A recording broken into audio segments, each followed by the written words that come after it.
खेलाए तोरे दुआरिया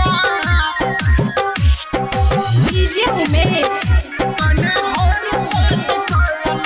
सुखीपुर बाजार presented by Aruliya recording studio. Holi खेलाए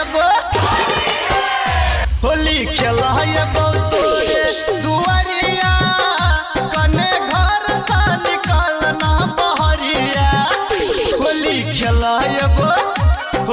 खेलाए तोरे दुआरिया कने घर से निकलना बहरिया। कने घर से निकलना बहरिया presented by Aruliya recording studio. DJ Umesh Sukhipur बाजार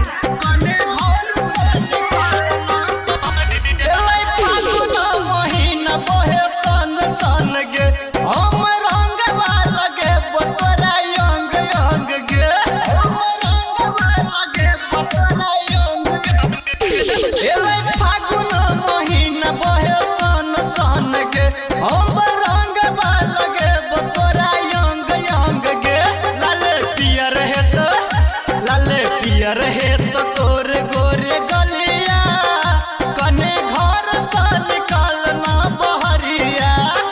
होली खेलाए तोरे दुआरिया कने घर से निकलना बहरिया।